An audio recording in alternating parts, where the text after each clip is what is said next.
Bueno, buenos días muchachos.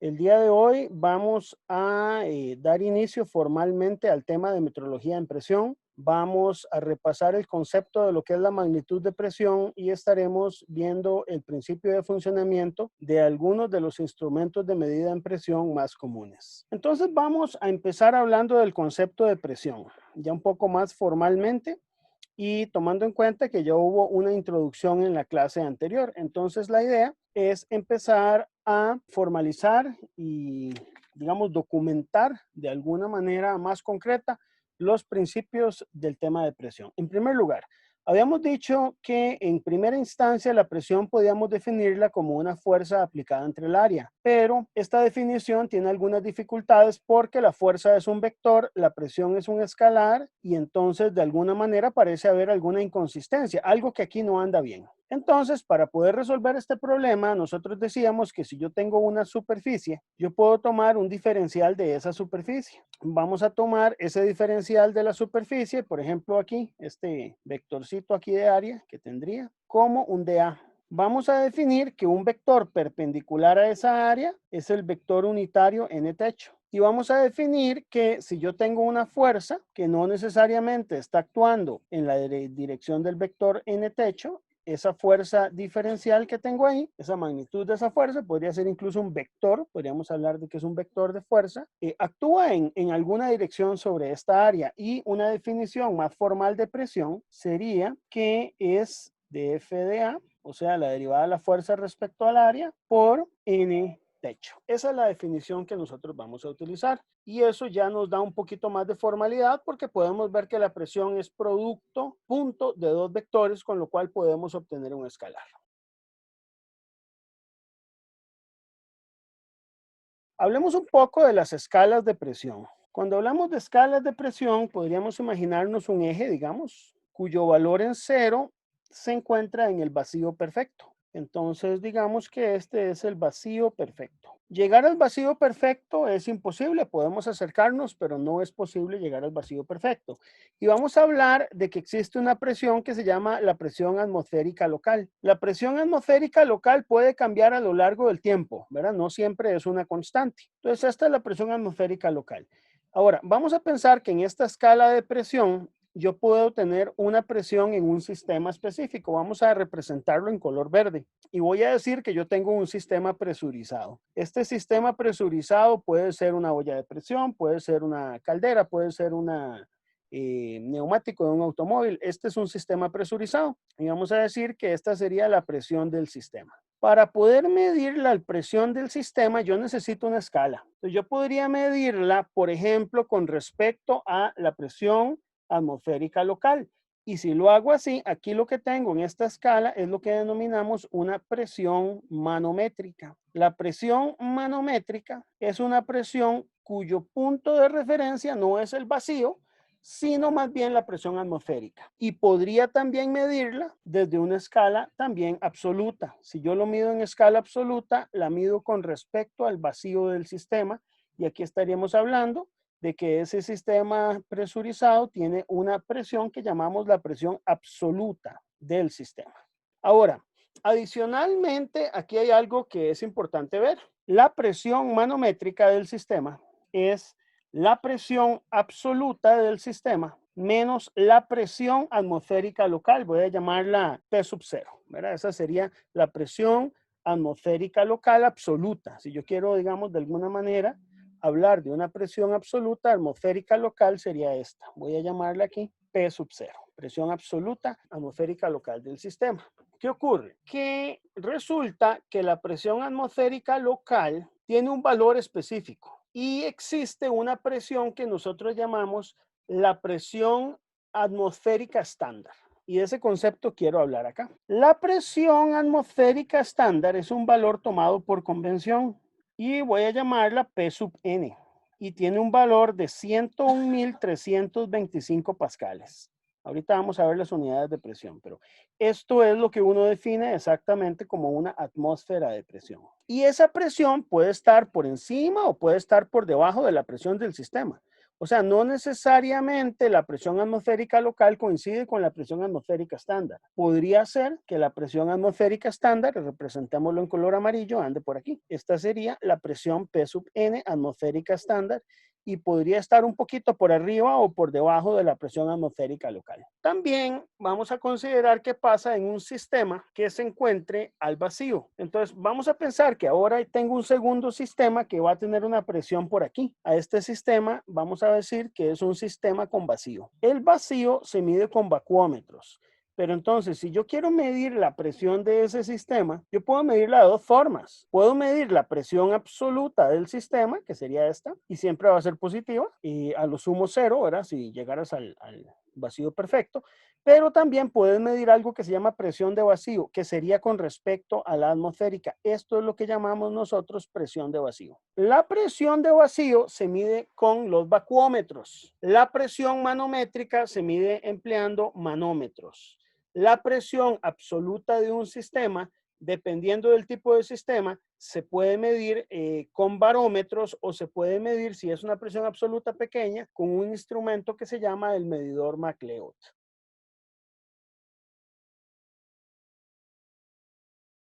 Es importante mencionar por acá que hay una presión que es la presión hidrostática. Entonces, la presión hidrostática es la presión que se puede presentar en una columna de fluido. La presión tiene más sentido cuando uno habla en fluidos. Entonces, lo más sencillo es hablar en un tanque. Y podemos decir que ese tanque va a estar lleno hasta cierto nivel, ¿sí? Todo esto va a estar lleno de un fluido que tiene alguna densidad específica.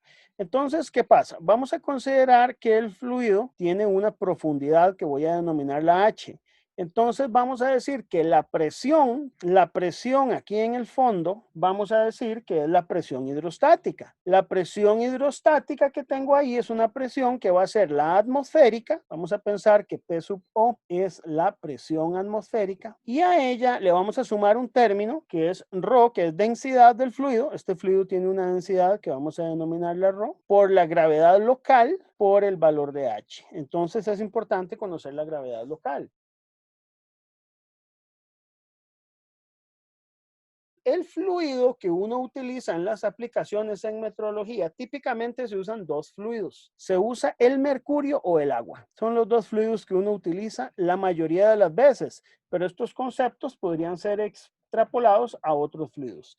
Entonces hay una ecuación que vamos a utilizar con mucha frecuencia, que es una ecuación que me permite a mí predecir la densidad del mercurio en unidades del sistema internacional, que son las que empleamos en este curso y en general en metrología. Muy bien, ahí la tienen. Esta ecuación, para que les funcione, tienen que trabajar la densidad en kilogramos por metro cúbico y esta temperatura que está aquí debe ser introducida en grados Celsius. Entonces, ustedes pueden ver, por ejemplo, que si la temperatura es exactamente igual a 20 grados Celsius, la densidad del mercurio se reduce a lo que ustedes tienen en el numerador, que es 13.545,854 kilogramos por metro cúbico. ¿Por qué se utiliza tanto el mercurio en presión? Bueno, una de las razones por las que se emplea mucho es que su densidad es sumamente alta, es mucho más que el acero. Y además, al ser un metal líquido, tiene propiedades que son muy convenientes en el diseño de sistemas de medida, como por ejemplo conductividad térmica, ¿verdad? Entonces, esa ecuación nosotros la vamos a estar utilizando mucho. El otro fluido que utilizamos no solo en presión, sino en muchas aplicaciones de la metrología es el agua. Ahora, definir agua es todo un tema, ¿verdad? Porque vamos a trabajar agua digamos, en su composición más pura. El agua, la densidad del agua, hay varias ecuaciones que logran predecirla. Una que se utilizaba mucho a finales de los años 70 y que se usaba incluso recientemente era la ecuación de Kell, que era una ecuación polinómica. Sin embargo, hay otra que se ha popularizado más, es bastante precisa y muy buena, que es la ecuación de Tanaka. Tanaka propone una ecuación de esta forma. Muy bien, esa es la ecuación. La ecuación es un poco larga. Uno dirá, bueno, pero ¿qué es todo eso, verdad? Primero, está en unidades del sistema internacional. Esto me da la densidad del agua en kilogramos por metro cúbico. Luego, aquí aparecen una serie de constantes. Dentro de estas constantes, una de las más importantes es el valor de la 1, que aparece por acá, ¿verdad? Que tiene un valor de menos 3,983035 grados Celsius. Luego este valor de A5 también es importante, 972 kilogramos por metro cúbico. Y estos factores que aparecen acá, el CAD se llama coeficiente de aire disuelto y eso tiene que ver un poco con la solubilidad de aire que hay dentro del agua. Es poca, pero se puede considerar y es una función lineal donde S sub 0 y S sub 1 son constantes que dependen de la temperatura en grados Celsius. Y este otro factor que está aquí es el factor de compresibilidad, que puede ser escrito como 1 más K sub 0 más K sub 1 más K sub 2 por T cuadrado, y todo esto también por el factor P menos P sub 0, y donde este P sub 0 que está aquí tiene un valor de 101.325 pascales. Entonces vamos a ver, ¿qué pasa con esta ecuación? Bueno, sí, ustedes van a conocer ahí y tienen disponibles todas las constantes en el material que yo les envié en el tema de presión, pero yo creo que aquí es importante hacer un análisis. Si usted aplica todas las constantes, la incertidumbre que usted obtiene en la determinación de la densidad del agua es de 0,0084 kilogramos por metro cúbico. Esta ecuación se usa en cierto rango de temperatura, es bastante buena para temperaturas que llegan hasta los 30 grados Celsius. Esta incertidumbre es una incertidumbre expandida con K igual 2 para la ecuación, no es un error de ecuación. Luego, en esta ecuación, el coeficiente de aire disuelto es aproximadamente igual a 0 y el factor de compresibilidad es aproximadamente igual a 1. No son 0 ni 1, pero son valores aproximados.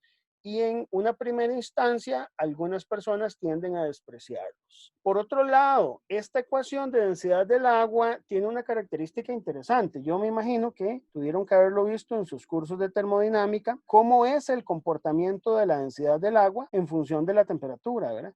La densidad del agua es principalmente función de la temperatura, pero tiene una leve dependencia aquí de la presión, porque este término P que aparece aquí se refiere a la presión atmosférica. Entonces hay una leve dependencia en la presión atmosférica. Es decir, el agua es levemente compresible, muy levemente compresible, ¿verdad? Y el comportamiento que tiene es aproximadamente algo así. Entonces hay un punto acá que coincide precisamente con el valor del A sub 1, es decir, menos 3,98 grados Celsius, que es donde se presenta la máxima densidad del agua. Y esa máxima densidad del agua precisamente coincide con el valor del A sub 5, que ronda 999,97 kilogramos por metro cúbico. Es decir, la densidad del agua máxima nunca llega a los 1.000 kilogramos por metro cúbico. Llega un poquitito más abajo de los 1.000 kilogramos por metro cúbico.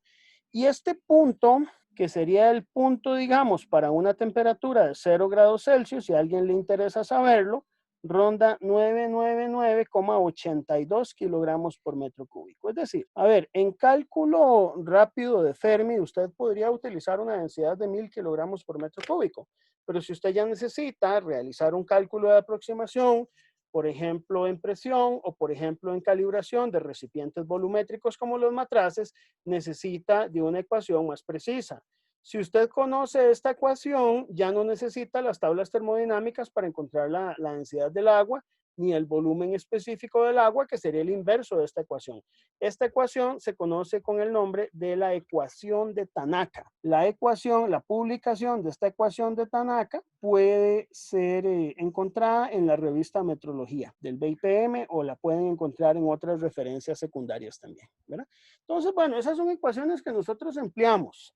Se emplean porque es necesario conocer la presión en función de una columna de fluido y el agua o el mercurio resultan ser fluidos convenientes para trabajar en presión.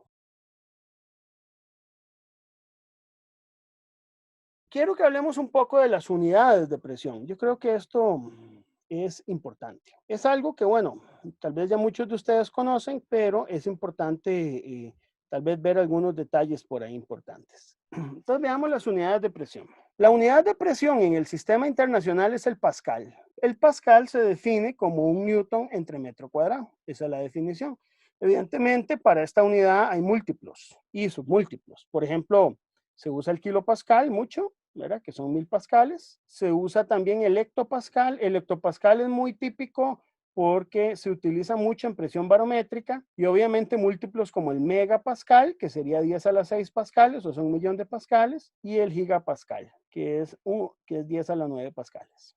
Un gigapascal es igual a 10 a la 9 pascales. Pero además se utilizan otras unidades en el sistema internacional. Hay una unidad que es el bar. El bar se define como 100.000 pascales. Esa es la unidad, ¿verdad? O 100 kilopascales, como quieran ustedes verlo, ¿verdad? Y esta otra unidad que es la atmósfera. La atmósfera es una unidad que tiene cierto valor histórico y sobre todo porque es una unidad en la que se define la presión, digamos, en condiciones estándar y corresponde a 101.325 pascales.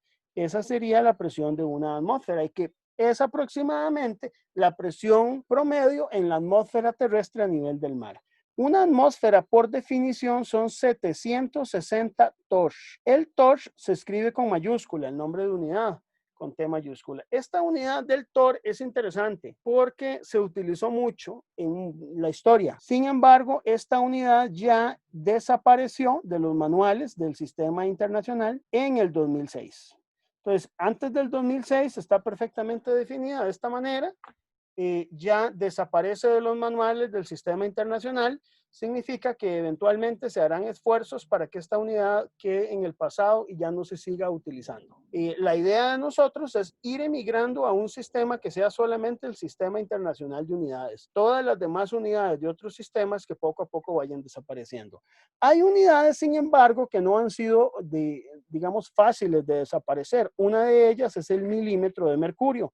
Este se utiliza mucho en los medidores de presión arterial y en países incluso se considera la unidad oficial para medir presión tanto sistólica como diastólica cuando medís presión arterial. Y su definición es esta. Corresponde a un milímetro, pero con una densidad, digamos, un milímetro de mercurio corresponde a mercurio con una densidad de 13.595,1 kilogramos por metro cúbico a una gravedad estándar, no local, ¿verdad? Esto es muy interesante. A una gravedad estándar de 9,8665 metros por segundo cuadrado por 0,001 metros, que es un milímetro.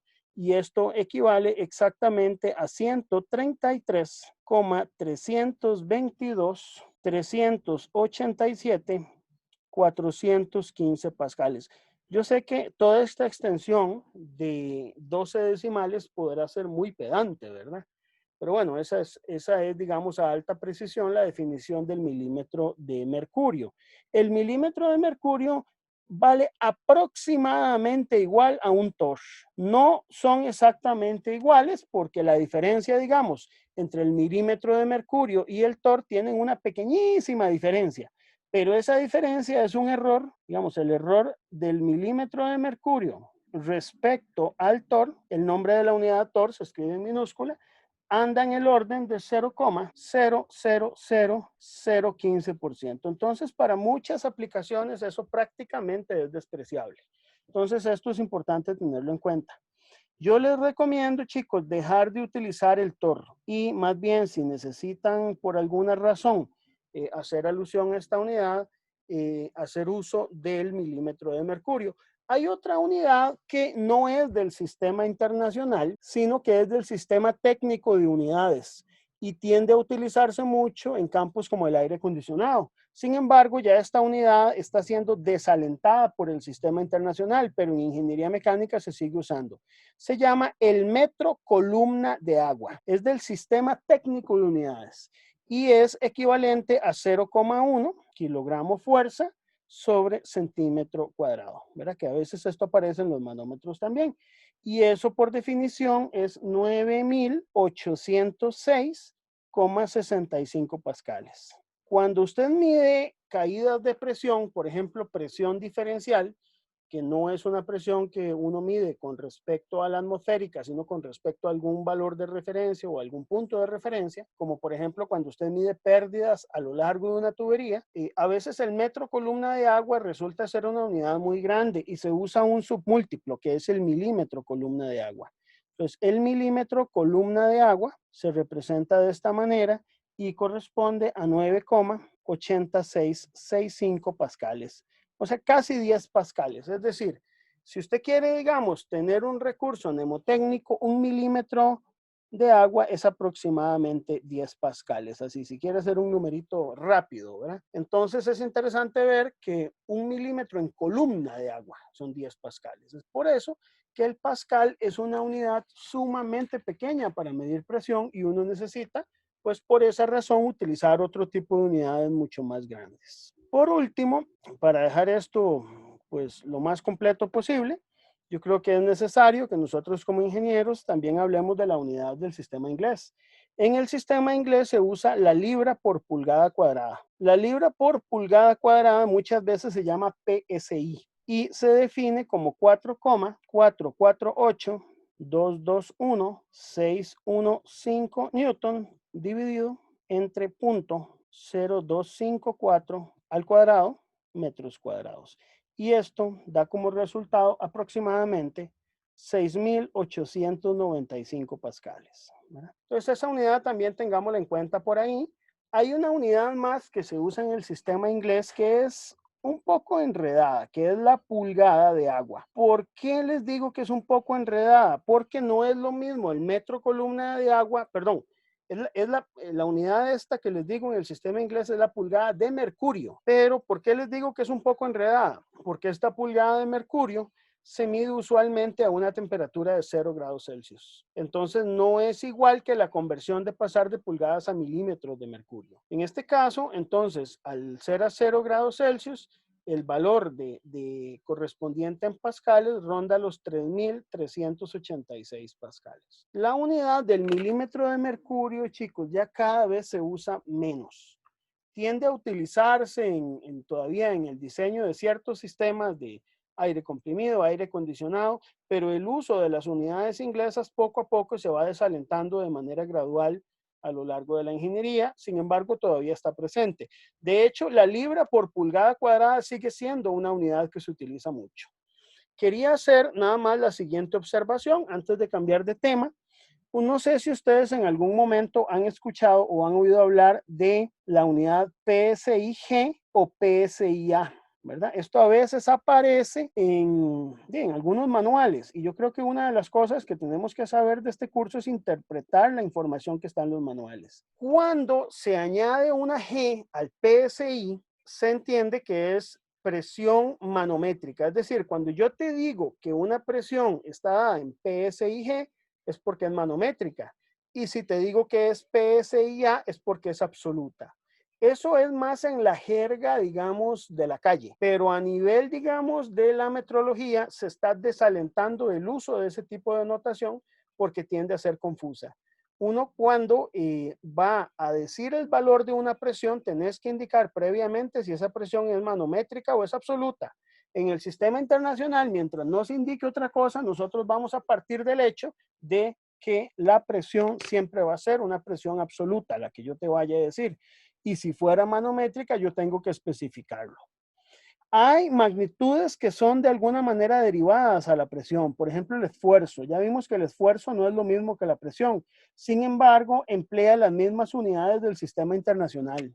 Entonces, usted puede seguir reportando un esfuerzo de un acero, de un aluminio, en megapascales, en gigapascales, el esfuerzo último, ¿verdad? Lo que usted quiera, ¿verdad? A nivel de esfuerzos puede seguirse utilizando.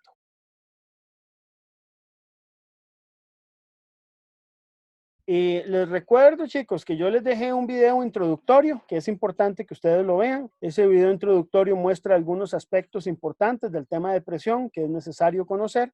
Dentro de esos temas se muestra, por ejemplo, lo que es el desarrollo del barómetro Fortin, que es uno de los instrumentos más antiguos para poder medir presión barométrica. Y también el desarrollo de lo que son los manómetros.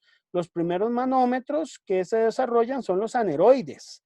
Y después de los aneroides se crean ya la empresa Ashcroft, por ejemplo, desarrolla lo que son los manómetros en el siglo XIX para lo que es medir presión en calderas, locomotoras, etc.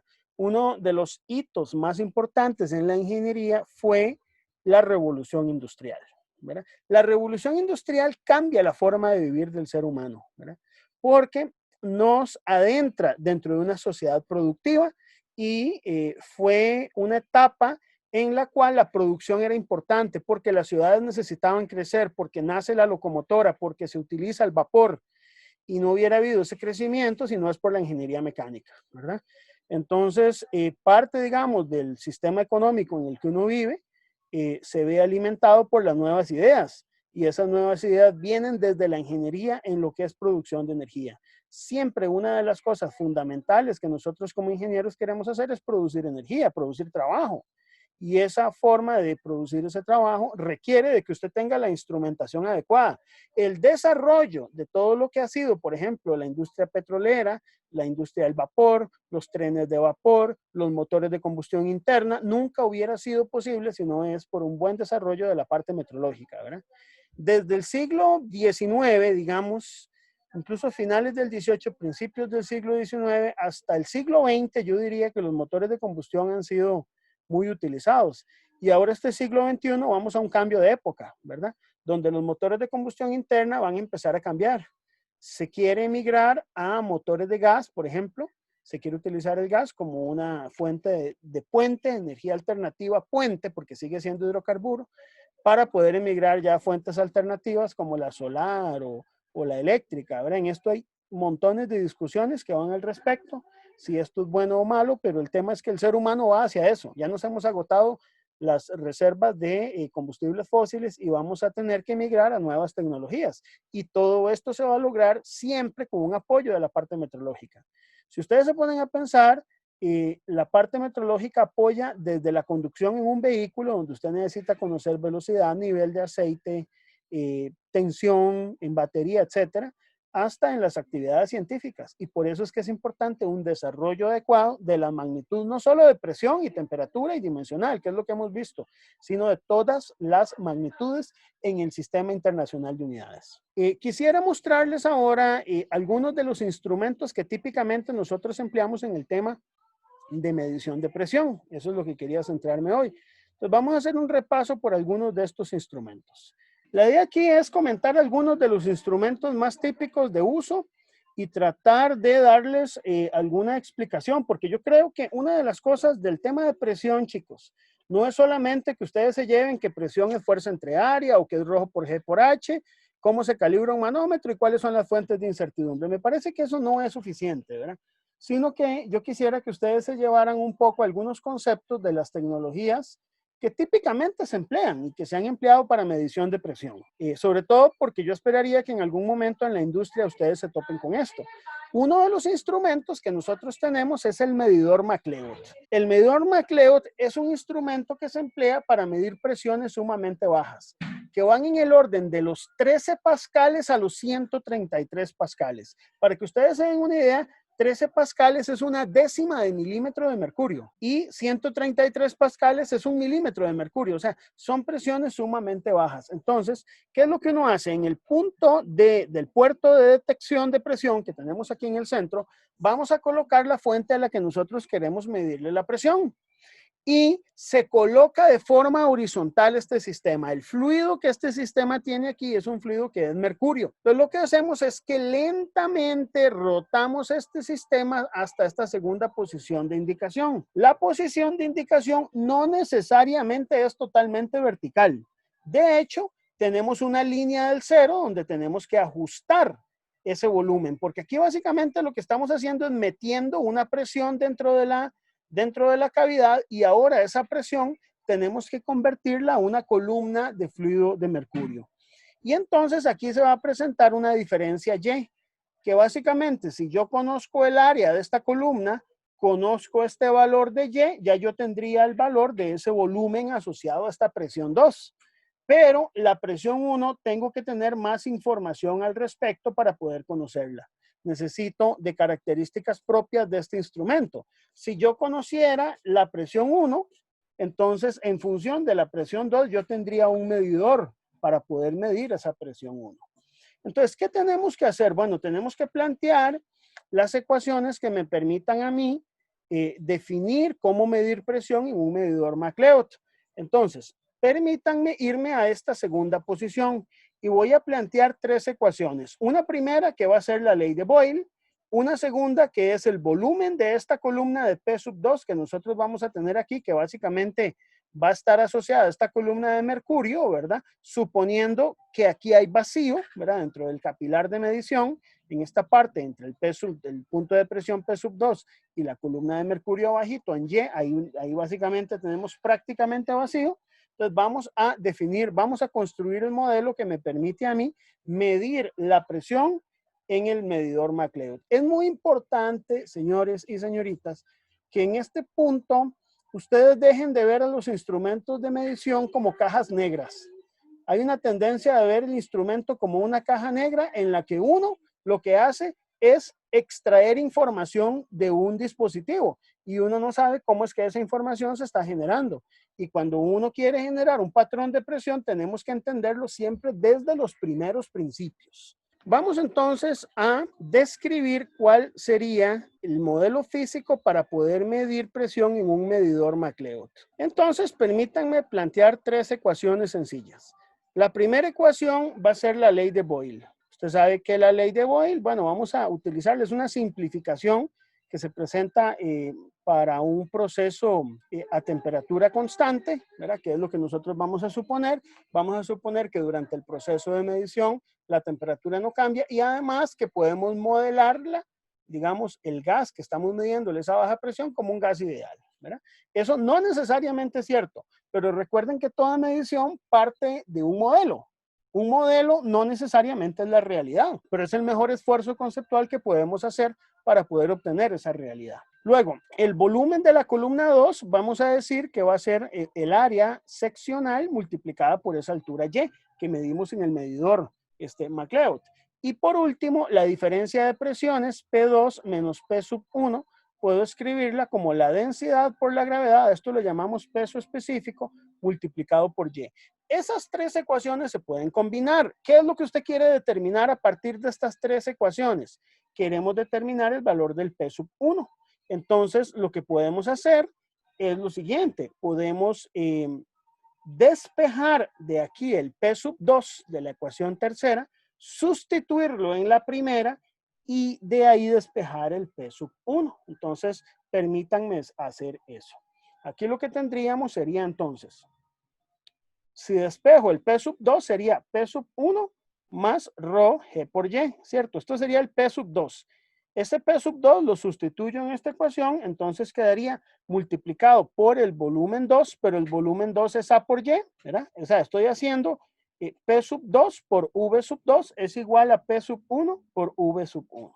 Vamos a escribirlo de esta forma para que quede claro. Esto es P sub 2 y esto es V sub 2. Ahora, ¿qué hacemos de aquí? De simplemente aplicamos álgebra para poder despejar P sub 1. Si ustedes lo escriben convenientemente, multiplican, traen el P sub 1 a este lado, despejan el término rho GA por Y cuadrado, pueden obtener una ecuación que les da el valor de P sub 1 en función de rho G A cuadrado Y V1 menos A por Y. Entonces, quiero que vean esta ecuación. ¿Cómo sé yo que esta ecuación es útil? ¿Cómo sé yo que esta ecuación es útil y que me puede servir para poder medir esa presión P sub 1, que es la que yo quiero medir? Bueno, pensemos un poco en cuáles son las variables que son, o cuáles son los términos que son constantes. La densidad del mercurio vamos a pensar que es constante. La gravedad local es constante. El área de la sección del capilar es constante. Y el volumen V sub 1 también es constante. Lo podríamos determinar o encontrar a través de calibración o de alguna manera, ¿verdad? Todas estas son constantes. Por lo tanto, lo que usted tiene es un P sub 1 que es únicamente función de Y. Esto le permite a usted poder medir presión. La presión, señores, vea, yo voy a insistir mucho en eso. Hay variables como presión o temperatura que usted no puede medir directamente, sino que usted lo que utiliza es algo que se pueda medir como una columna de altura y convertirla a través de una ecuación en presión. Igual con temperatura. Habíamos hablado, por ejemplo, que en un termómetro de líquido en vidrio, la medición de temperatura realmente es una medición de la diferencia de coeficiente de expansión térmica entre dos materiales, ¿verdad? El líquido termométrico y el bulbo del termómetro. O por ejemplo, en lo que son las RTD, los PT100 de platino, realmente lo que uno mide es resistencia. En un termopar lo que usted mide es tensión. Entonces, realmente uno no hace una medición directa de temperatura como tampoco hace una medición directa de presión aquí, sino que lo que estamos haciendo es a partir de la propiedad de que sabemos que medimos una columna H, puedo encontrar un valor de presión. Ese es el principio de medición del medidor MacLeod. Y les digo, este instrumento nos permite medir rangos de presión. Esto es muy importante manejarlo. Rangos de presión que rondan entre los 13 pascales a aproximadamente los 133 pascales, ¿verdad? Esto corresponde, si lo quieren ver en otras unidades, de 0,1 milímetros de mercurio a 1 milímetro de mercurio. Entonces, el segundo que quiero ver es este, se llama el barómetro de Fortin. El barómetro de Fortin, si ya ustedes vieron la presentación que yo les dejé, es un instrumento que tiene una historia, digamos, muy amplia, ¿verdad? Y básicamente lo que tiene es una escala en la cual a través de un menisco usted puede determinar el valor de presión. Y uno lo que hace es medir una columna de mercurio que a presión atmosférica, digamos en el mar, va a andar por los 760 milímetros. Y lo que hacemos es, suponiendo que el vapor de mercurio, que la presión de vapor de mercurio en el extremo cerrado es muy baja, podría ser incluso del orden de cero, entonces podemos convertir esa columna a una medición de presión atmosférica. Así es como funciona. Entonces, permítanme expresar esto desde el punto de vista matemático, porque yo creo que esto es importante, aprender a hacer las descripciones. Usted no tiene que quedarse solamente con entender la geometría o el concepto, si no puedes transcribir tu concepto a una forma matemática, entonces tu conocimiento va a ser muy limitado y pobre, ¿verdad? Entonces vamos a tratar de escribir cuáles son las ecuaciones importantes en el barómetro de Fortin, porque tiene una lógica muy interesante, digamos, su calibración y la forma en que nosotros generamos presión de esta manera. Y vamos a hablar ahora de lo que es el barómetro de Fortin. Quiero en esto del barómetro de Fortin de hablar de dos ecuaciones, digámoslo así. Una primera, que es la que define propiamente la presión atmosférica, que es básicamente la siguiente, digamos, en el Fortin, usted para poder medir presión atmosférica, llamémosla P atmosférica, ¿sí? Usted lo que tiene es una columna de mercurio multiplicada por el valor de gravedad local, multiplicada por una altura, bueno, y habría que hacer, aquí hay que ser, digamos, si uno quiere ser un poco estricto, sin caer en ser pedante, pero y ser estricto, tenés que poner la presión de vapor del mercurio, porque realmente uno de los extremos no es exactamente cero. La presión del vapor del mercurio, ¿cuánto es? Es decir, a ver, chicos, ustedes van a ser ingenieros. ¿Qué nos diferencia a nosotros los ingenieros de un matemático, por ejemplo? De que nosotros los ingenieros tenemos idea de cuánto valen los valores de una constante. Para un matemático no. Usted le dice un número real y puede ser cualquier cosa, pero nosotros sabemos que no es así y esa es la riqueza que tiene la ingeniería. Entonces voy a darles un par de datos que espero que ustedes los valoren. La presión del vapor de mercurio a una temperatura de 20 grados Celsius, ustedes lo pueden buscar en tablas y ronda en el orden de aproximadamente 0,012 milímetros de mercurio, lo cual en pascales equivale a unos 0,16 pascales. Y si usted esa presión de vapor la evalúa a unos 30 grados Celsius, que sería ya un lugar pues un poquito más caliente, ¿verdad? Los laboratorios usualmente andan en el orden de 20, pero podría estar un poquito más caliente. Entonces esto sube a 0,0028 milímetros de mercurio, que esto son 0,37 pascales. Como usualmente las unidades de medición de un barómetro Fortin en presión atmosférica andan en el orden de los hectopascales o fracciones de hectopascal, digamos, un valor como este de 0,016 pascales resulta ser muy pequeñito. Es decir, 0,16, 0,37 no llega ni siquiera a un pascal y la presión atmosférica se mide en el orden de los hectopascales. Los barómetros con mayor resolución tienen resoluciones del orden de 1 a 10 pascales, imagínense, que es 0,01 hectopascales, que son presiones, chicos, ya muy, muy pequeñas. Es decir, que para efectos prácticos, no se me asusten con esto es casi cero. Entonces, esta presión del vapor es aproximadamente igual a cero. Por lo tanto, uno podría, para efectos prácticos, decir que la presión atmosférica solamente es la densidad del mercurio por G por H. Ahora, tenemos un problema que no hemos resuelto en el barómetro Fortin, y es que la densidad del mercurio depende de la temperatura y la gravedad local depende del lugar donde nosotros vayamos a realizar la medición. Y cuando usted compra un sistema de este tipo, digamos un barómetro Fortin, la graduación del barómetro Fortin no está necesariamente en milímetros, sino que está ya calibrado para unidades de pascales o hectopascales que usualmente se emplean. Entonces, por una cuestión de convención, se utilizan condiciones estándar. Las condiciones estándar de un barómetro Fortin, usted tiene que establecerlas. Esas condiciones estándar del barómetro Fortin, como les digo, usted tiene que conocerlas. Podría ser que esas condiciones estándar, que es lo típico, incluyan una gravedad normal, por ejemplo, de 9,80665 metros por segundo cuadrado. Entonces, ese es el valor de gravedad bajo el cual se construyó el barómetro de Fortin. Y también una temperatura que tiene que ser igual a la temperatura de referencia, que es a la que se calcula la densidad del mercurio. Entonces, esa temperatura de referencia también usted tiene que conocerla. Por ejemplo, podría ser 0 grados Celsius, pero insisto, esta puede cambiar porque podría ser un valor que por convención sea distinto, ¿verdad?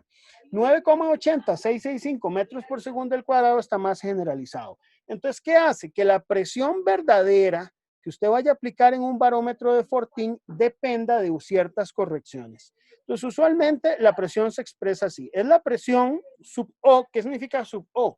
En las condiciones estándar del Fortin menos su error de indicación. Esto es una corrección que se aplica desde el certificado de calibración. O sea, esto de aquí es el valor que usted obtiene del certificado del Fortin, del certificado de calibración, que es el valor de presión más el error de indicación relacionado, ¿verdad? Y esto usted lo va a multiplicar por varios factores adimensionales. El primero es la gravedad local entre la gravedad normal. Esto nos permite a nosotros que ya una vez que conozco la gravedad local, tengo que aplicarle esa corrección. Este factor corresponde a la densidad del mercurio, a la temperatura real que yo tengo en el recinto, entre la densidad del mercurio y la temperatura de referencia. Entonces yo tengo que conocer los dos valores. El valor de la temperatura de referencia lo puedo conocer porque ya yo les di la ecuación de la densidad del mercurio, pero el otro tengo que medir la temperatura del recinto para poder hacer esta corrección.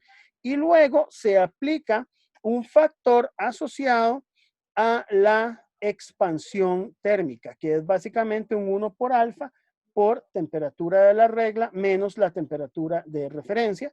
Esta temperatura de referencia voy a llamarla T sub O. Entonces, esa temperatura de referencia T sub O, que sería este 0 grados Celsius, voy a llamarlo aquí T sub O también. Entonces, estas correcciones, yo voy a hacer una aclaración.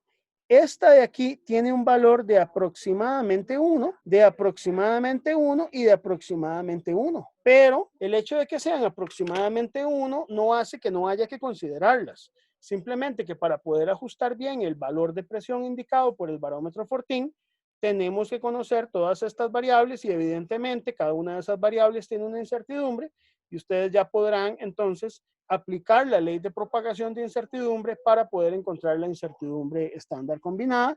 Ese ejercicio es un ejercicio que ya hemos visto en el tema de estimación de incertidumbre. Yo creo que es importante tener idea por dónde andan los valores de una presión atmosférica. La presión atmosférica, por ejemplo, en lugares como el Monte Everest. El Monte Everest es digamos, el punto más alto sobre la Tierra, está a 8,848 metros sobre el nivel del mar. La presión atmosférica ronda aproximadamente los 337 hectopascales, muy baja. Cuesta mucho respirar, ahí la vida es muy complicada, es inhóspita, ¿verdad? Sin embargo, muchos aventureros se van para allá, ¿verdad? ¿Cuánto anda la presión atmosférica en San Pedro, ahí donde tenemos nosotros las instalaciones de la Facultad de Ingeniería? Bueno, anda bastante más alta, anda en el orden de los 890 aproximadamente. Y si te vas a la playa, digamos, donde tenés básicamente toda la columna de aire encima, esta ronda aproximadamente 1025 hectopascales. Los barómetros Fortin tienen un cierto rango en el que ellos trabajan. No es, digamos, común encontrar presiones atmosféricas en el orden de 337 hectopascales, pero sí puede uno encontrar ahí un Fortin en un rango que sea conveniente. Típicamente los barómetros Fortin andan en el orden de los 800 a 1000 y pico hectopascales, ¿verdad? Pero ya depende un poquito ahí de la fabricación. Uno podría incluso ampliar la escala si fuera el caso, ¿verdad? Bueno, ese es el principio de funcionamiento de un barómetro Fortin. Ok, yo creo que uno de los conceptos que es importante que ustedes se lleven aquí es que mucho en metrología hay instrumentos que se calibran o que se fabrican para ser utilizados en condiciones de referencia. Y cuando usted cambia esas condiciones de referencia, pues evidentemente tiene que tomar en cuenta esos factores de corrección que son específicos para las condiciones en las que usted va a utilizar el instrumento de medida. Vamos a ver otro instrumento más, chicos. Por ejemplo, el manómetro de tubo en U. Manómetro de tubo en U es un instrumento que se emplea mucho y yo esperaría que ustedes lo hayan visto ya en otros cursos como mecánica de fluidos, por ejemplo. El manómetro de tubo en U lo que mide ya no es ni presión manométrica realmente, ni presión absoluta. ¿Qué tipo de presión es la que mide un manómetro de tubo en U? Bueno, los manómetros de tubo en U lo que miden es una presión diferencial. Eso es lo que miden. O sea, o sea, usted tiene que conocer una de dos, o la presión de uno de los dos extremos, o lo que le interesa solamente es conocer una presión diferencial, una diferencia de presión entre un punto P sub 1 y P sub 2. Entonces vean que para obtener esta presión diferencial, usted puede plantear una ecuación de presiones que vaya, digamos, de P1, puede agarrar P1 y decir, bueno, el P1 es igual que tomar la presión de P2, sumarle este gamma, que es el peso específico por esta altura X, digamos, documentar de alguna manera más concreta los principios del tema de presión. En primer lugar, habíamos dicho que en primera instancia la presión podíamos definirla como una fuerza aplicada entre el área, pero esta definición tiene algunas dificultades porque la fuerza es un vector, la presión es un escalar, luego sumarle este gamma sub m, donde este gamma sub m es el peso específico del fluido que nosotros estamos empleando aquí, que puede ser aceite, que puede ser agua, puede ser mercurio, ¿verdad? Entonces usted le suma esta columna que tenemos aquí, Rho sub m, y luego sumamos la otra columna con peso específico gamma con una altura h más x para poder llegar a P sub 1. Entonces vamos a escribir la ecuación de presión tal como nosotros lo hacíamos en mecánica de fluidos y vamos a ver cuál es la expresión que me permite a mí encontrar esa presión, esa diferencia de presiones, que realmente es lo que a mí me interesa. Esa presión diferencial. Lo que yo ando buscando aquí es una presión diferencial, muchachos. Entonces vamos a hablar del manómetro de tubo en U. En el caso del manómetro de tubo en U, como ya lo expliqué, uno lo que hace es partir de una ecuación de presión. Entonces tenemos que la presión 1 es igual a la presión 2 más el peso específico por una altura X. Ya les dije, el peso específico del fluido por una altura H y luego en la columna del otro lado, el peso específico gamma por H más X. Aplicamos un poco de álgebra, esta es la ecuación de presión, ¿verdad? Entonces nos queda que la presión 1 menos la presión 2 es igual a gamma X más el gamma del fluido por H menos el gamma por H menos el gamma por X. Se cancela el gamma por X y lo que tenemos es que la diferencia de presión, que es la presión diferencial que me interesa medir, va a ser igual al peso específico de M menos gamma multiplicado por H. El peso específico es algo que no es conveniente utilizarse en metrología, sino que uno lo que hace es medir esto en términos de densidad. Entonces tenemos la densidad del fluido menos la densidad del aire, digamos, si querés medirlo por ahí, si fuera aire lo que estamos midiendo, por la gravedad local por H. Esta es la ecuación que me define entonces a mí la presión diferencial. Los manómetros de tubo en U lo que miden es presión diferencial. Este tipo de manómetros tienen algo que se llama la sensibilidad estática. La sensibilidad estática voy a llamarla K y es el inverso del término ρm menos ρ por G. Esto se le llama sensibilidad estática. La sensibilidad estática, ¿por qué es importante? Por lo siguiente, si la diferencia que usted tiene entre el fluido ρ sub m y ρ es muy pequeña, tu manómetro es muy sensible, pero el rango de medida entonces es más limitado. Si usted tiene una gran diferencia entre esas dos densidades, entonces es menos sensible, menos preciso, pero te permite medir un rango mayor en lo que es presiones diferenciales. ¿Qué rangos de presión diferencial puede medir uno con un manómetro de tubo en U? Bueno, y depende del tamaño de la U, ¿verdad? Del tamaño de la U con la que usted está midiendo y del fluido con el que usted esté trabajando. Entonces, esas son cosas que ya usted con estas ecuaciones, usted perfectamente podría cuantificar. El manómetro de tubo en U se usa mucho, chicos. Y bueno, antes cuando uno llevaba el laboratorio de fluidos se hacían muchos experimentos, sobre todo cuando usted quiere medir pérdidas en tuberías. Eso se vuelve fundamental, es un instrumento fundamental para ver pérdidas en tuberías, para ver pérdidas en ductos de aire. Lo importante aquí es que los fluidos no sean miscibles, es decir, que el fluido que yo utilizo con peso específico gamma M no sea, digamos, miscible con el fluido gamma. Entonces, qué sé yo, si usted tiene aire con agua, hay cierta miscibilidad, pero es muy pequeña. Entonces, usted podría emplear un manómetro de tubo en U con agua o incluso usted mismo puede construirlo porque vea que su principio de funcionamiento es muy básico. Hay aplicaciones como los micromanómetros, que los micromanómetros se utilizan para medir presiones muy pequeñas. El micromanómetro funciona exactamente bajo el mismo principio. Lo que hace es medir una presión diferencial. Nada más que aquí estamos llamando a la presión mayor P sub 2 y a la presión menor P sub 1. El micromanómetro, señores, es un instrumento que funciona bajo el mismo principio que un manómetro de tubo en U. Lo que usted tiene es una diferencia entre dos presiones, P sub 2 y P sub 1, que usted asocia a una columna de fluido de altura H. Entonces usted puede escribir esas ecuaciones, igual es la misma ecuación, con la ventaja de que los micromanómetros te permiten medir presiones muy pequeñas, muy pequeñas en el orden de fracción de pascales. Hay cuestiones que hay que resolver, por ejemplo, el menisco, en qué punto del menisco por ahí tenés que hacer la medición. Entonces ya en temperatura en el laboratorio se les explicó, ¿verdad? Que se utiliza la parte central del menisco como referencia, ¿verdad? Y ya viene entonces el asunto de la tecnología que usted emplea. Algunos, por ejemplo, emplean cabezales micrométricos para poder medir esas diferencias de altura, ¿verdad? Pero entonces ya ahí viene el tema tecnológico que usted quiere implementarle a este tipo de sistema. ¿Está bien? Hay variaciones, entonces, hay variaciones como esta, chicos, que es el manómetro de tubo inclinado.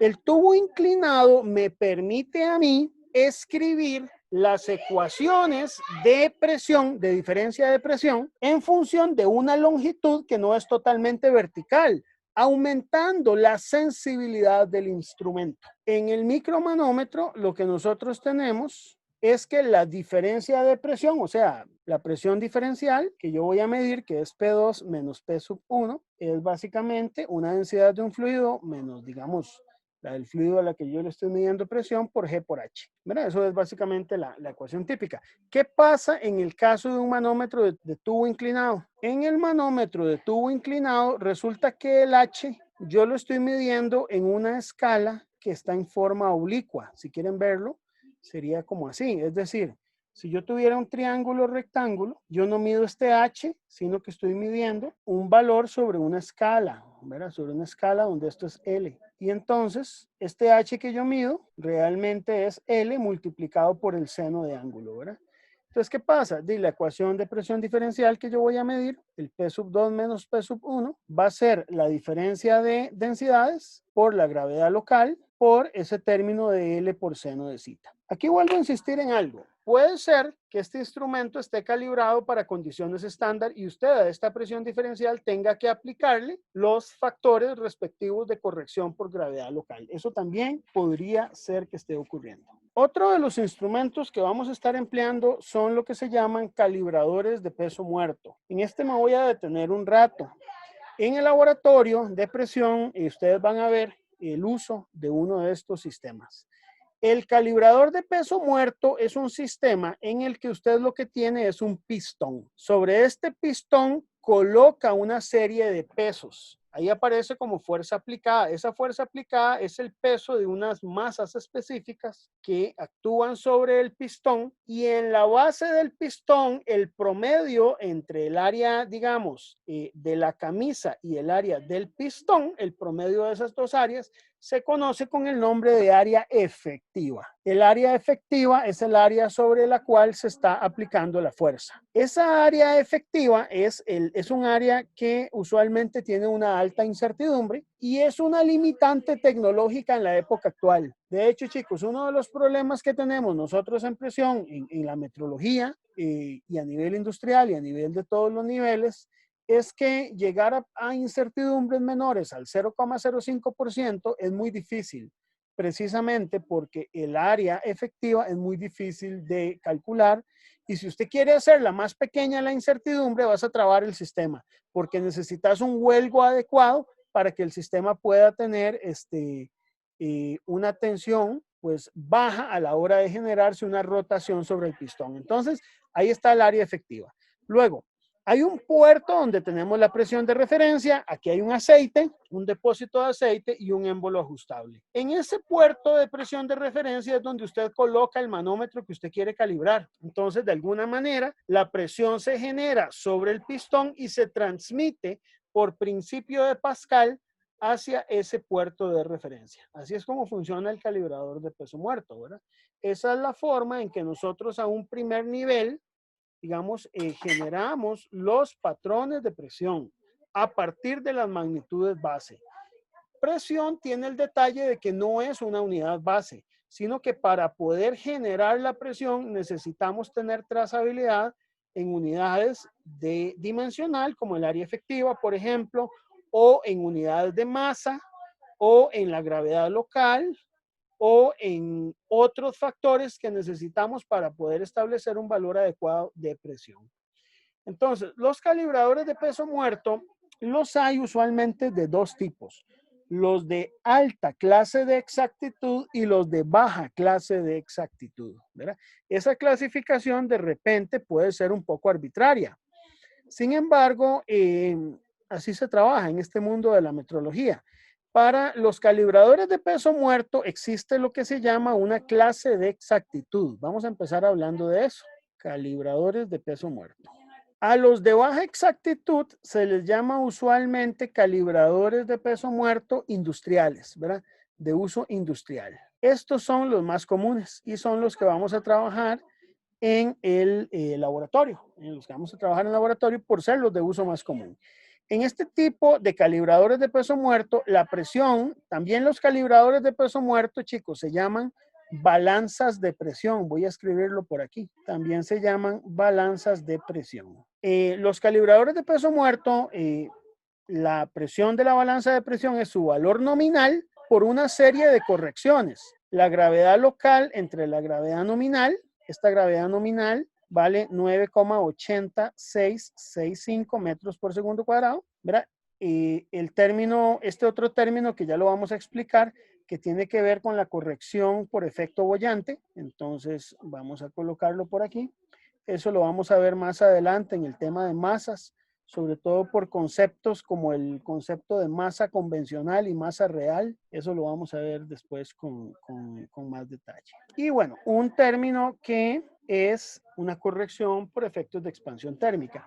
Esta temperatura de referencia que aparece por ahí usualmente es de 23 grados Celsius, pero usted tiene que conocerla porque no en todas las balanzas de presión se usa la misma, ¿verdad? Y el valor de la ρAS, que es una densidad del aire de referencia, también es de 1,2 kilogramos por metro cúbico y esa prácticamente sí es la misma en todo lado. Este factor alfa que aparece ahí es un coeficiente de expansión lineal que es realmente el coeficiente de expansión lineal del pistón más el del cilindro que está dentro del pistón. Entonces se le llama el coeficiente de expansión del sistema pistón-cilindro. Entonces vamos a ver la ecuación. La ecuación tiene una presión nominal. Esto de aquí sería la presión nominal. ¿Cuál es la presión nominal? La presión que yo ajusto el patrón. El patrón, es decir, el patrón puede tener una presión nominal en un valor específico. Si es, por ejemplo, un patrón en unidades del sistema internacional, puede ser que tenga múltiplos de cada un bar. Entonces, a un bar, a 2 bar, a 3 bar, a 10 bar va a tener un valor de presión nominal y algunas otras balanzas de presión tienen valores nominales en sistema inglés, qué sé yo, 100 PSI, 200 PSI o 250, pero son valores nominales, no puedes fraccionarlos. Es decir, existe un mínimo incremento en esos valores nominales que van desde un rango mínimo hasta un rango máximo dependiendo de la balanza de presión. Luego, aparece aquí este factor. Chicos, voy a marcarlo. Este factor de aquí es aproximadamente igual a 1, pero no es 1. Es el factor de corrección por gravedad local.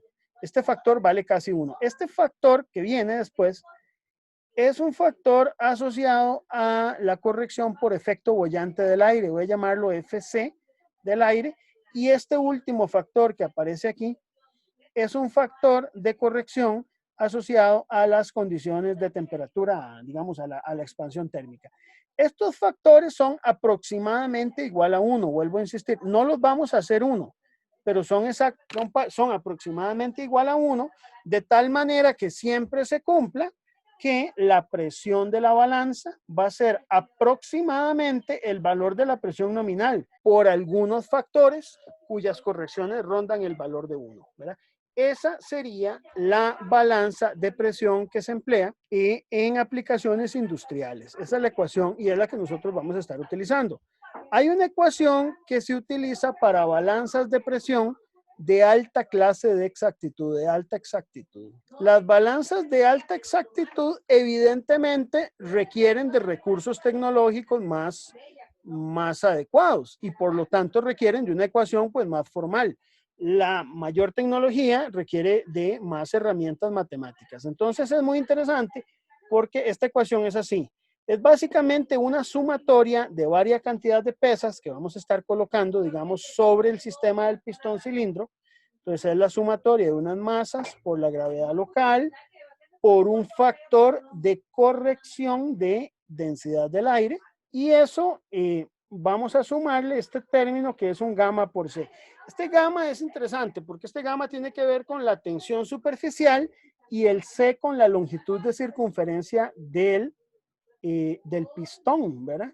Es decir, usted tiene un pistón, vamos a ver, usted tiene un pistón sobre el que usted coloca una serie de masas, pero ese pistón está dentro de una camisa y aquí básicamente lo que usted tiene es una serie de masas M sub I por G, ¿verdad? Esta sumatoria de masas M sub I por G que están siendo aplicadas, pero acá tenés una circunferencia. A esa circunferencia es la que nosotros nos estamos refiriendo y este gamma tiene que ver con la tensión superficial del fluido, porque cuando usted está empleando estas balanzas de presión, este sistema del pistón está rotando a una cierta velocidad angular. Entonces existe aquí una tensión que tiene que romper ese sistema que influencia el valor de presión cuando el pistón va cayendo, el pistón va cayendo lentamente. En el denominador tenemos el área efectiva, que sería el área del pistón. Esa área efectiva va corregida por dos factores. El primer factor es el alfa, que es el del sistema pistón-cilindro, ¿verdad? La temperatura menos la temperatura de referencia y un término que no aparece en la otra ecuación, que es una corrección por la deformación mecánica de los materiales, donde aquí dependemos de un factor B y de la presión nominal de la balanza. Esta ecuación de aquí, este C de la ecuación de ahí, es el área efectiva. Y realmente, si uno conociera el radio, la puede calcular conociendo el radio del pistón, si conociéramos. Como no conozco el radio, pero conozco el área efectiva, yo sé que el radio es la raíz cuadrada del área entre pi, ¿verdad? Por geometría elemental. Y esto puede ser escrito entonces en términos del área efectiva. El área efectiva, usualmente usted la conoce del certificado de calibración. Esto lo conoce. Voy a subrayar lo que usted conoce. Conoce los valores de alfa. Conoce la temperatura porque usted la puede medir. Conoce el factor B. Sabe cuál es la presión nominal. Conocemos el gamma. La circunferencia, debido a que conocemos el área efectiva. Los valores de las masas. La gravedad local, que aquí, chicos, usualmente en balanzas de presión de clase de exactitud, esta gravedad local hay que medirla directamente. Hay que medirla directamente. Usted no puede llegar y utilizar la ecuación de Tulin, la que hemos utilizado para determinar gravedad local, porque te daría un error muy grande y no valdría la pena. Entonces se necesitan laboratorios que midan gravedad local. En este país solo conozco a un laboratorio que lo hace, que es el ICE, básicamente. En el ICE se hacen mediciones, ¿verdad?, de gravedad local. Sin embargo, en los últimos años, en miras, digamos, del desarrollo de los nuevos patrones de masa, se hicieron muchos estudios y hubo mucho avance en la humanidad en el tema de gravedad local. Eso es todo un tema, ¿verdad?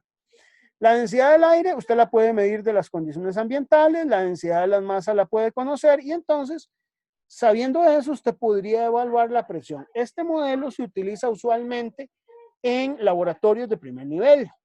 Ahora, igual que lo que ya vimos anteriormente, este factor de aquí, chicos, este factor de aquí es aproximadamente igual a 1.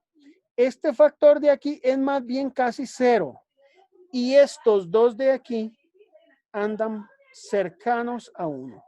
Por lo tanto, nosotros podríamos decir que la presión de una balanza de alto nivel de exactitud ronda aproximadamente igual a la sumatoria de las masas por G, que sería el peso, dividido entre el área efectiva. Es decir, es interesante porque la definición en primer nivel de presión no se hace a partir de la columna de mercurio o columna de agua, el ρGH, podría hacerse, pero no se hace así, sino que se hace a través de una fuerza aplicada sobre un área.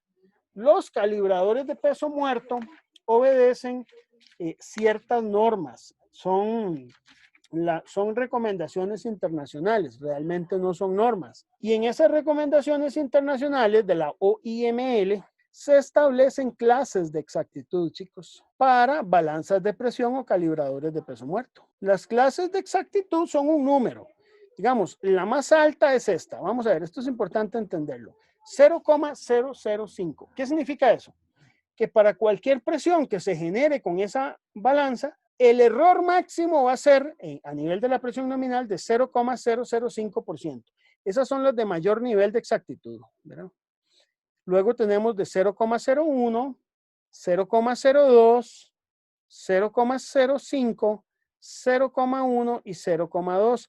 La que ustedes van a utilizar en el laboratorio va a ser la de 0,1. Estas son las que típicamente uno encuentra a nivel industrial. Esas son las de 0,1. Para interpretar bien estas clases de exactitud, ¿qué significa? Por ejemplo, si usted tiene una presión nominal, tiene una balanza cuya presión nominal, por decirle algo, es de 500 PSI. Vamos a suponer que está en sistema inglés, porque balanzas de presión se producen tanto en sistema inglés como en sistema internacional. Y como el PSI, la libra por pulgada cuadrada, puede convertirse fácilmente por un factor directo a sistema internacional y en la práctica se siguen usando, pues ahí están. Y supongamos que usted tiene una clase de exactitud que va a ser digamos, de la balanza de presión de 0,1, que es como esta que yo marqué aquí. ¿Qué significa que la clase de exactitud sea 0,1? Significa que hay un error máximo en el valor de PN, en el valor de la presión nominal. Y ese error máximo tiene que ser el 0,1%, o sea, entre 100, del valor de los 500 PSI. Este es el error. Ese es el error, es el 0,1% del valor de 500 PSI, que es 0,5 PSI. Significa que la incertidumbre del valor de P sub n se puede tomar como una distribución rectangular que es 0,5 PSI dividido entre raíz de 3. Eso sería la incertidumbre estándar. Y eso sería 0,289 PSI. Curiosamente, chicos, de todas las incertidumbres que afectan en una balanza industrial, digamos, ustedes van a hacer ahí el cálculo y lo van a ver en el capítulo 6 que yo les dejé, de uno debería calcular la incertidumbre por gravedad local, densidad del aire, el coeficiente de expansión, todo eso. Pero usualmente la más importante es esta es la que más afecta. Esta es la que usualmente predomina o es de las más importantes. Entonces, por eso es importante entender bien la clase de exactitud de una balanza de presión. ¿Por qué es importante conocer las clases de exactitudes de balanza de presión? Porque las balanzas de presión se emplean para calibrar manómetros. Y los manómetros que uno calibra también tienen una clase de exactitud. Entonces les voy a mostrar este manómetro. Dentro de los instrumentos de medida tenemos el manómetro de tubo Bourdon. Yo me imagino que ustedes los han visto, como en el sistema de incendios que tenemos ahí en ingeniería mecánica.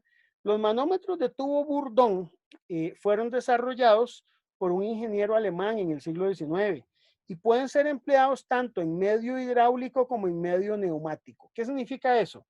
Medio hidráulico es en cualquier fluido, no necesariamente agua, y medio neumático es en aire o cualquier derivado del aire, ¿verdad? Entonces hay una presión aplicada que deforma aquí un resorte, ¿verdad? Y esto permite que se mueva un indicador en una escala y nos vaya a dar un valor de presión específico. Esos son los manómetros de tubo Bourdon. Los manómetros de tubo Bourdon son transductores mecánicos. Y este tipo de transductores se tienen que calibrar o se calibran utilizando balanzas de presión.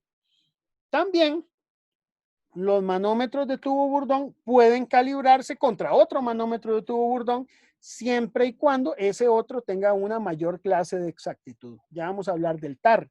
Y el TAR es uno de los parámetros que nosotros vamos a estar empleando por ahí. Entonces, significa que en el caso de los manómetros de tubo Bourdon, que hay medio hidráulico y medio neumático, ¿verdad? Hay algunas normas que regulan esto, ¿verdad? Son recomendaciones internacionales de la OIML. Está la OIML, pueden descargar la R109 y la OIML también la pueden descargar gratuitamente, es la R110. Estas dos normas definen clases de exactitudes en manómetros. Hay toda una gama. Por ejemplo, los manómetros de mayor clase de exactitud son de 0,06, pero hay de 0,1, de 0,6, perdón, 16. A estos a veces se les llama de 0,15, es lo mismo. Hay manómetros de 0,2, de 0,25, de 0,4, de 0,5, de 0,10. ¿Qué significa esa clase de exactitud? Es igual, es un error máximo permisible sobre la escala. Hay manómetros de 1, de 1,6, de 2, de 2,5 y algunos cuantos de 4 y de 5. Estos casi no se producen. Estos manómetros de acá, chicos, cuando ustedes los calibran, deben calibrarlos en 8 puntos de calibración. Escogiendo dentro de esos 8 puntos, un punto al 10% del rango de medida y un punto al 100%. Y el resto los distribuyen a lo largo de todo el rango de medida del manómetro. Estos al menos en 5 puntos. Si usa más, mejor. Y estos manómetros de aquí se calibran usualmente en 3 puntos, siempre incluyendo en un punto al 10% de su rango de medida y el punto de capacidad máxima. Entonces, esa es la clasificación de las clases de exactitud de manómetros que existen, de acuerdo con la OIML 109 y 110. Hay otra norma norteamericana que es la norma ANSI, la ANSI ASME 40.100. Esta norma ANSI establece también otros tipos de clase de exactitud que no tienen que ver con números, sino que más que todo con letras y números. Un código alfanumérico, donde tenemos, por ejemplo, manómetros clase 4A. Estos son manómetros muy finos que más o menos andan en el orden de los 0,06. Hay manómetros de clase 3A, 2A, 1A y A. Y hay manómetros que son los más burdos, digamos los de clase B, C y D. Estos se calibran casi siempre en 10 puntos por recomendación. Estos se calibran en 5 puntos y estos se calibran en 3 puntos de calibración. Entonces uno elige los puntos de calibración y con base en eso selecciona dónde debe calibrar los manómetros. Para que una balanza, digamos, o un patrón que usted emplee sea adecuado, nosotros vamos a utilizar un parámetro que se llama el Test Accuracy Radio. El TAR, digamos el Test Accuracy Radio, es una relación que es muy práctica. Es bueno que ustedes lo sepan si alguna vez se topan en control de calidad, ¿verdad? Es la clase de exactitud o el error máximo, podría ser también interpretado por ahí, del manómetro a calibrar dividido entre la clase de exactitud del patrón que usted va a emplear. Y aquí se recomienda que esta relación sea al menos de 4, ¿verdad? Si ya la relación no es de 4, puede ser que empeces a tener algunos problemas, sobre todo a nivel de comprobación de errores máximos permisibles, ¿verdad? Entonces yo les recomiendo que esta relación siempre la revisen y que sea mayor a 4. En el material de presión que yo les dejé ahí, en mediación virtual, están algunos ejemplos de cómo se tiene que aplicar este tipo de relación. Con respecto a esto, termino con un comentario, ¿verdad?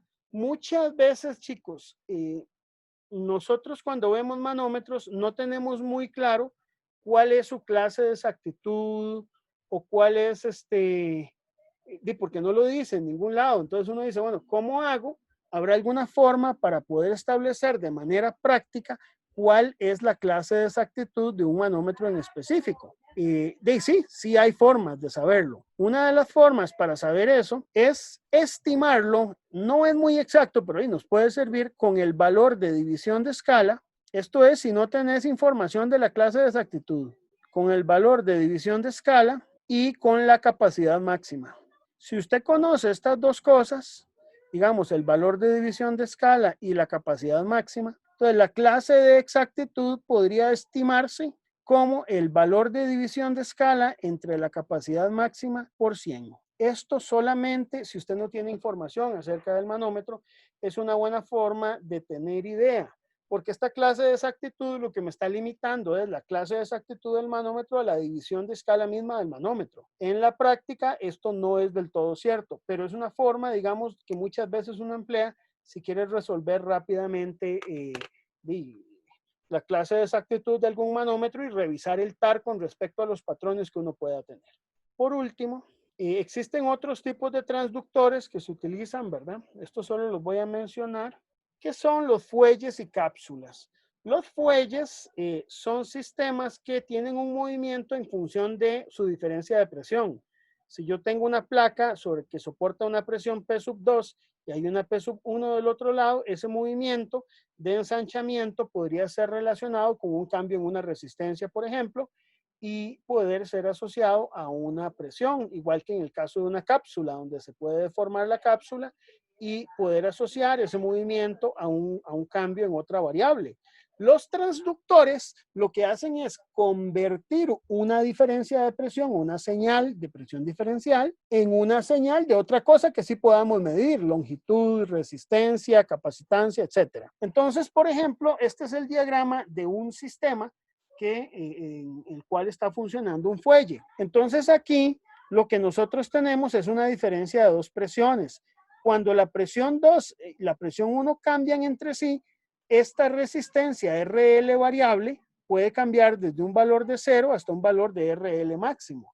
Y yo puedo relacionar digamos, la tensión, yo puedo medir aquí una tensión E sub 0 y relacionarla con el valor de E sub 1 que es constante, con el valor de RL que es constante y el valor de Rx que va cambiando en función de L. Entonces yo lo que tengo es una relación donde puedo medir el valor de esa tensión en función de la longitud, si logro establecer una ecuación adecuada. Y esta ecuación adecuada yo la puedo establecer de la siguiente forma. Esa sería así. En el caso de fuelles y cápsulas, por ejemplo, específicamente ese fuelle que les enseñé por ahí, no es el único que existe, pero bueno, es un ejemplo de cómo ellos pueden funcionar. Esa tensión en sub 0 que yo estoy midiendo, ¿verdad? La puedo relacionar con una resistencia Rx variable tal que E sub I es igual o es proporcional al valor del RL. Y de aquí puedo despejar un valor del E sub 0, que es la tensión, como función de una longitud X, digámoslo así, que va a ir cambiando, o un valor de L, si quieren verlo como L, no sé, para que sepan que es una longitud, que va a ser el valor del E sub I, que esto es constante, porque yo lo controlo, el R sub X, que va a depender de X, de L, ¿verdad? Y un valor constante de R sub L. Estos valores de aquí, el E sub I, yo lo puedo mantener constante, lo puedo medir, y el R sub L yo lo puedo medir, es constante. Entonces, lo que yo estoy midiendo ahora es una tensión en función de la longitud. Pero esa longitud, chicos, es función de la presión. Entonces, esta longitud es función de la presión. Yo puedo establecer una curva de calibración entre longitud y presión y de esa forma, entonces, ya yo he construido un instrumento que me permita a mí medir a partir de una longitud variable que yo vaya a tener ahí el valor de presión. Entonces, yo les invito a usar su creatividad. Ustedes mismos podrían construir su propio sistema de medición de presión, ¿verdad? No solo se limiten a entender cómo funcionan estos sistemas, sino a que realmente la ciencia que hay detrás de ello es medir otras variables, no directamente la presión. Por último, estos son los diafragmas. Los diafragmas pueden ser como el corrugado que tengo aquí o el otro, ¿verdad? Que es un diafragma simple. Ellos tienen una membrana que esa membrana se mueve con los cambios de presión y usted puede aprovechar esa deformación o ese movimiento de esa membrana para poder medir presión. ¿Cómo lo hace? Bueno, podemos utilizar circuitos puente. Usted puede aquí sobre la membrana colocar un sistema de resistencias, ¿verdad? Tener o aplicar un voltaje de entrada de excitación aquí, que sería el E sub I, y sacar una señal de salida eléctrica que podría ser este E sub 0, que en función de esas 4 resistencias que usted las puede conocer, usted lo que mide es una tensión y podría relacionar esa tensión en función de las resistencias. Estas resistencias podrían cambiar con la deformación y hay resistencias que eso precisamente hacen, ¿verdad? Cuando usted tiene ciertos dispositivos, por ejemplo, en galgas extensiométricas, las galgas extensiométricas tienen esa propiedad, cambian sus propiedades eléctricas cuando se ven deformadas. La tensión cambia cuando se ven deformadas, ¿verdad? Entonces, ese tipo de propiedades ustedes podrían emplearlas y se emplean en metrología mucho. Por ejemplo, una balanza digital funciona con celdas de carga y las celdas de carga no es más que elementos que se ven deformados con la aplicación de una masa y esa deformación usted la convierte en una tensión, mide esa tensión y la relaciona con un valor de masa. Entonces, si usted se pone a ver, hasta la masa misma es algo que usted no mide en forma directa, sino que usted utiliza transductores. Y creo que mucho de la tecnología que ha sido desarrollada en el tema de metrología ha sido gracias a la existencia de los transductores, ¿verdad?